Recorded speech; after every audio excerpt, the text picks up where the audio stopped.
Hey everyone, welcome back to The Unedited Me. I'm Sabrina, your host here. And today I have my friend Eli here in the podcast studio, which is my kitchen. And so I'm so happy to have Eli here today. We're chatting all things health and wellness today. Eli is a health and wellness coach. She just launched her health and wellness business, which I'm so proud of her for. And also, you have an exciting news that you just told me like a few minutes ago. Maybe you want to share that as well? I just finished my classes as a life coach. Is that what the Yes. Yeah, I just finished my classes as a life coach. So schooling is done as well. I'm so proud of you. I'm so excited you. For you and your journey. You know, we've known each other for about 7 years now. Yes. I've seen you when we were at school in California, which was a very different season in your life, Yes. obviously. Up until now, to being a life coach and, you know, doing what you have always said that you wanted to do, but now it's like actually coming out in your life, which is so fun. It's really, really fun. So maybe just want to introduce yourself and explain a little bit about what you do and where it comes from and all of that. Yes. So I'm a life coach, as you said. So I started my business in health and fitness probably a few months ago officially, but it's been in my mind for at least 5 years. Mm-hmm. So I have a background as an elite athlete. And right now I'm also like the head coach for a ski club. So that kind of triggered my passion for sports, mm-hmm. physical health, and I got educated in the field. Mm-hmm. And then when we met, I was studying at Bible school. So I wanted to get educated in like, what does it look like to be spiritually healthy and all of that. Mm-hmm. And after doing that, I started, I guess, my education in more like emotional health, life coaching, counseling, because in my own journey of going from an athlete to then focusing mostly on like my spiritual and then emotional, I kind of came to the conclusion that to be healthy, you gotta take care of your spirit, your body, and your emotions. And so I wanted to offer something that was a bit different and allowed people to kind of grow in all these spheres. So I offer spiritual coaching, life coaching, and fitness coaching. And some clients will take like life coaching and fitness coaching together. And so depending on what they want, but that's kind of my vision, is to bring people to be to a place of health, like full on in all these spheres. Yeah, that is so awesome. And actually, Eli did help me at the beginning when she was first starting out her business. She helped me just figure out my nutrition, and I was making a lot of really bad decisions with my nutrition. And I loved the way that you coached me in that. Like, I so needed it in that way, and I never heard it in the way that you had actually done it. You actually even like proposed saying, hey, ask yourself how you're doing that day.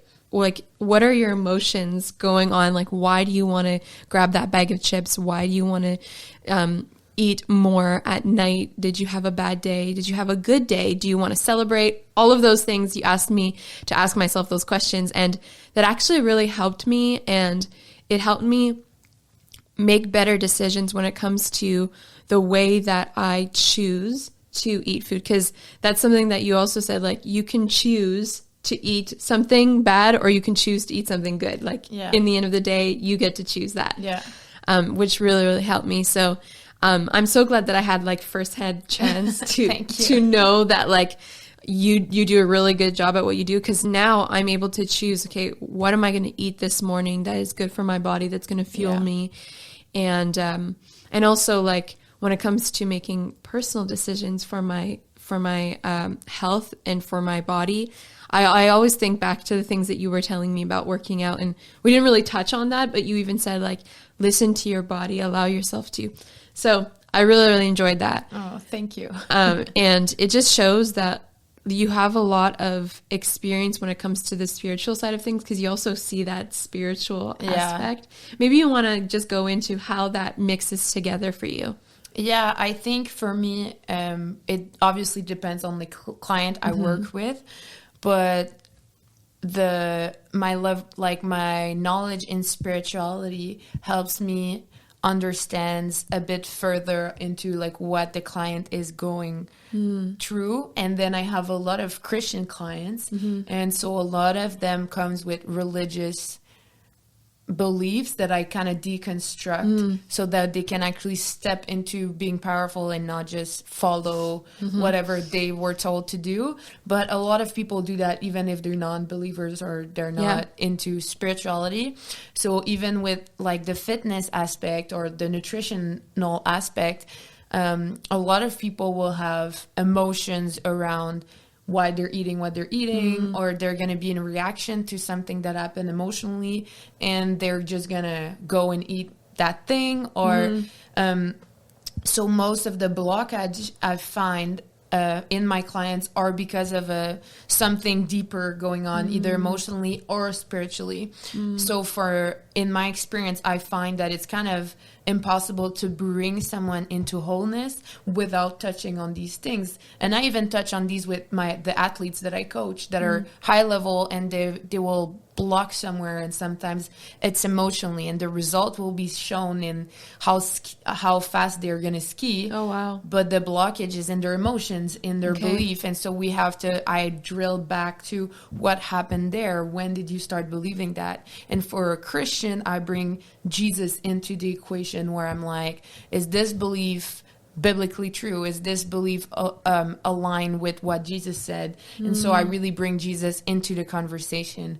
And obviously, like, being a believer a lot helps me to kind of see between the lines of what people are saying as well. Yeah, that totally makes so much sense. And I'm just wondering, as far as your story in that, how did you get to this point where you wanted to bring that aspect, or you wanted to help people in that way? Yeah, that's a good question. I think it's like evolved through time, because when I was younger, I wanted to be a counselor. And then I thought, maybe not. Like, emotions kind of scared me. So after that, with my past as an athlete, I started to get trained to be a coach. And I really enjoyed it. I enjoyed the process of helping people reach a goal, step into kind of their dream in that aspect. And from there, I realized I also like pastoring, and I like taking care of people spiritually. And I realized it was similar, the type of work I would do, but with a totally different topic. It's like listening to people, trying to figure out the tools to help them move forward. And then in my own journey, I get kind of, like I said earlier, I realized coming from like being super in shape, that if I didn't take care of my spirit, like, I was not happy. And so I went to Bible school, and I did all these things for years. And I thought, you know what? Like, I spent all my teenage years competing, and I wasn't feeling really free or happy. So now I'm going to spend the next few years focusing on God, and I'm going to feel better.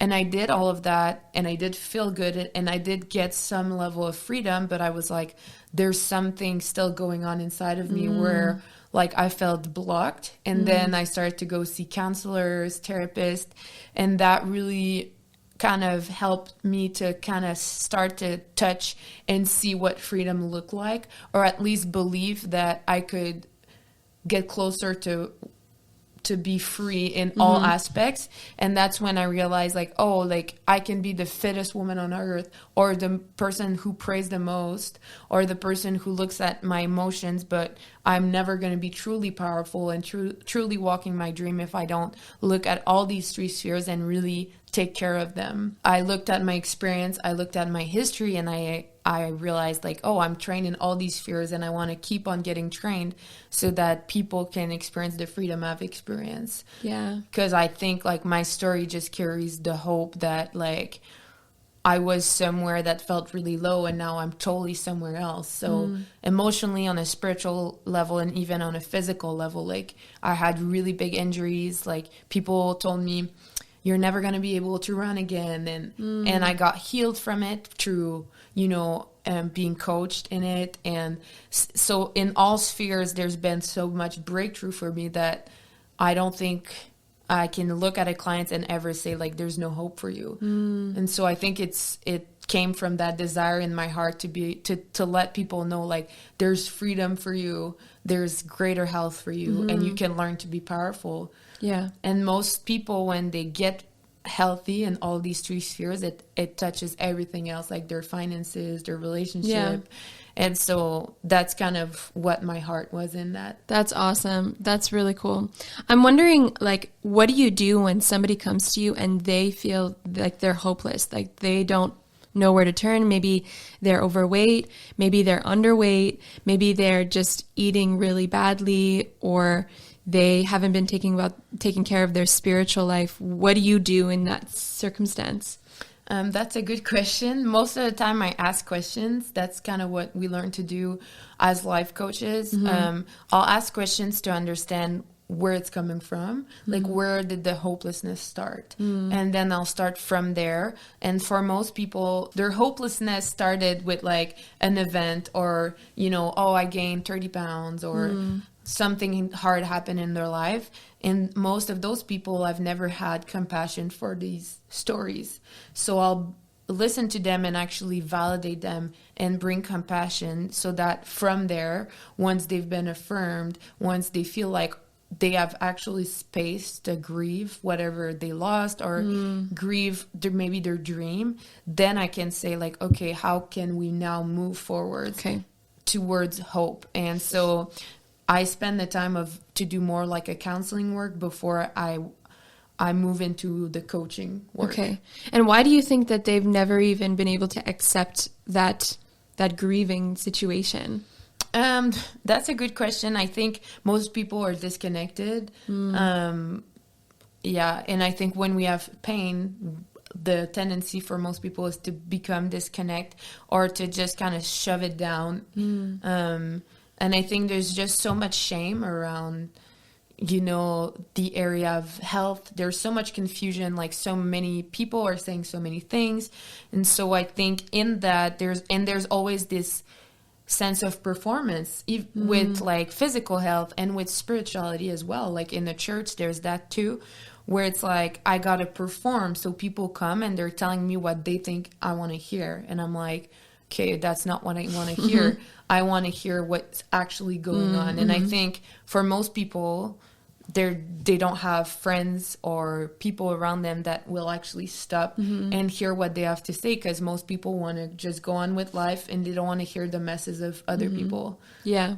Was there a time in your life where you felt like you were just telling people what they wanted to hear, whether it was your coach, a fitness coach, a life coach, therapist? Oh, yeah. I mean, I spent most of my life being disconnected, not knowing I was. And so I can definitely, like, when I have clients that are there, I'm like, I understand. I've been there. And, like, in fitness, I would say as an athlete, I just tried to do everything for people to like me. And I felt like such a big sense of shame when I didn't perform well. And then within the church, similar, it was the same. Like, yeah, there's a lot of similar things in the church where we can just feel like performance, and pastors will have like huge performance standards for people. I think it was in my 20s only that I was able to be vulnerable with like Christians, and even some of my best friends now. When I started being friends with them, I couldn't be vulnerable about my feelings, what was actually happening. And then on an emotional level, for many years, I thought, like, Ellie is, like, joyful. She's happy. People knew me for being social. And that's what I was. I wouldn't cry. I wouldn't be angry. I wouldn't have any negative emotions. Yeah. So it's still to this day sometimes hard for me to show emotion to people. Like, I'll be able to say I feel sad, but there's still, like, some level of, like, my heart isn't fully free in this sphere. So there's definitely... so many places in my life where I'm like, oh, yeah. There's ups and downs, obviously, of course. I know that, like, obviously we have the same therapist. It's been a while since we've both gone through therapy with him. But that's something that even myself, I struggled with. And I've talked to you about that, that was like my motto in life. Sabrina doesn't cry. Yeah. Like, that was the thing that I would say. And ever since doing therapy, like, I'll just like cry about things like in front of people all the time. And like, sometimes I like will cry and then I get embarrassed that I'm crying. Yeah. But then I'm like, no, like this is my new life. Yeah, like this is exactly. what I'm supposed to do. It's okay to cry. It's okay to be like this. Sometimes like I don't always have to be happy. And then another one was anger. Anger is a huge thing. Like we're not taught in the church what anger is supposed to look like. Yeah. Like I don't know about you, but I was taught that when I'm angry, just give it to God. Yeah. Bring it to the cross. Yeah. Yeah. Bring Same. that anger to the cross and the Lord will take care of it. But what happens when you're bitter and then you get even more bitter and then you realize that you actually hate the person and you're actually really angry with that person? Yeah. And that's something, how did you deal with that from an emotional standpoint? That's a good question. I think for me, what helped me is understanding the science behind emotion, because I had, very similarly to you, I had really negative experience with anger as a kid, where I saw people around me that were angry and I told myself like, I'm never going to be this. And so obviously I grew up and I would probably feel angry and I would never let it out. And so now that I've got education in the topic, I realize like if I don't experience or let myself experience the emotion, it's going to affect me everywhere else. Yeah. So it's not about not living the emotion, but learning how do I let the emotion be in a healthy way.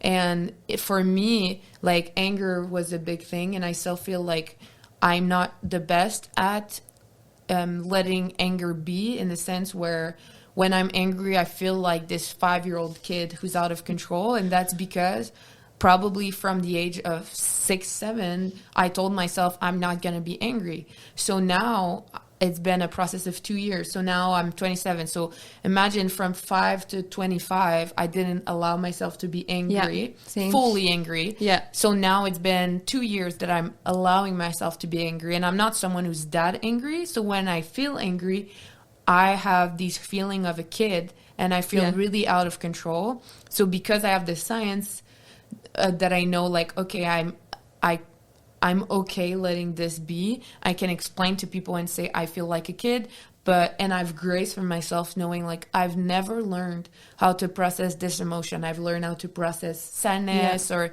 so I can't be good at processing it. And what I found is that most people, you have a negative experience with someone who's angry, with someone who's, let's say like your mom is having burnout all the time and she's always sad, and you tell yourself, I'm never going to be sad again. So you kind of shut down yourself to this emotion, and then when you reconnect with it, you're going to reconnect with the part of yourself that last connected with the emotion. And if you were 7, you're going to react as a 7-year-old. And the great news is that there's like so much grace to learn how to live this. And when you know that, like you can explain it to people and say like, I'm sorry, when you get out of control, and explain. And there's tools out there as well. So yeah, you're 100% right. And that's exactly what I'm living right now. Yeah. You literally like wrote the title of my chapter, the chapter of my life right now. I mean, I would love to know, just as far as how that went, like, were there some new things that you had learned from that were different from what you learned when you went through therapy compared to when you went to school of ministry? Yes, definitely. If you want to grow spiritually, you want spiritual tools. Yeah. So that was good. And then I did a counseling class with Justin and Abby Stumvold. And that was really good to go deep in the heart, as well as therapy was more like in depth in the heart. But life coaching is more about bringing you forward. So therapy or like deep trauma counseling is about like helping you get to like almost a neutral level in your life. That's how they explain it. So let's say you're in the -30 emotionally or on a level, then therapy is going to help you to become normal. And life coaching is about bringing you from normal to like great. And so it's a lot about empowering the client to make decision, to help them through things by asking them questions, and really believing in him and empowering them to take action steps towards their goal. And so it's a little bit different in that sense, where you're wanting to bring people further. Yeah, that's really good. I love the way that you explained that. What are some things that make us not normal, and then we have to get untangled and then become normal again? Well, obviously, like trauma, I would say, like when you experience a trauma, like the trauma is going to influence how you live your life. So you're not living your life, you're reacting to your life. So that's one thing, like trauma, major event. Sometimes it can be like many things accumulating on your plate. Sometimes like life changes can do that, where you have a big transition. Well, it can be like you're having a baby, you're getting married, you're moving. And if you're not processing that, then there's emotional things happening, and you're gonna start to behave in a way like, oh, I don't understand. I'm not myself anymore. And so it's basically anything you can have or that you can go through that keeps you from wanting more. And you can tell when people are in this phase, because they're gonna be just living, reacting, kind of almost surviving to their life, and they'll be running around and say like, oh, I can do this, I can do that. They have like this mentality of like, I can't take on anything, like, and that's usually because that's how they feel. When someone who is more on a neutral stage might not say, I'm going to take on everything, but they're just kind of like more open to the idea of it because their life allows them to be. Yeah. And I think like a lot of people don't really know what the concept of trauma is. I think that it's like such a word that is like a stigma, like you don't really know what to put that to, but a trauma can be anything from you fell off your bike and you broke your leg to your parents divorced. Like those are all within like the trauma sphere. There's also like really intense traumas, like being raped or, like being beaten, stuff like that. Unfortunately, those are some things that have happened in many people's lives. And so those are some traumatic events that maybe we don't even think that they're traumatic events. Maybe even like a really bad argument with one of your parents growing up, or a sibling growing up, that could be categorized as a traumatic event for you in your heart, because sometimes from that singular moment on, you change the way that you reacted to a specific situation. Yeah. I know that Abby and Justin, they often talk about like the dog. I don't know if you've heard about that one, but like when like a dog will be like vicious and violent against you, like all of a sudden you'll have like this other way of seeing the way that a dog will react to you. So then every other dog, because of that singular moment when you were maybe 6 years old, a dog being vicious and violent against you, then you have a different perspective of how a dog is towards you. So you don't like dogs or whatever that may be. I just wanted to clarify that for anyone who's listening who doesn't really know if they can categorize themselves from if they have trauma or not. I think everybody has trauma. Yeah. I think to some level, it doesn't mean they're all like super intense trauma, but everyone does. Yeah. And just so that we can like land this baby super well, what are some things that like today, if somebody's listening that, they realize, oh, snap, I do have trauma, or, oh, like I so resonate with Ellie's story of like how she wasn't able to connect with her emotions. What are some tools that people can take with them today as they move forward during their day? That's a good question. I would say, well, if you're feeling stuck emotionally, that's for you to recognize that is already one step. But I would say perhaps what could help is like write down what's going on inside of you. And that's a good beginning. Obviously, like booking an appointment with me would help you.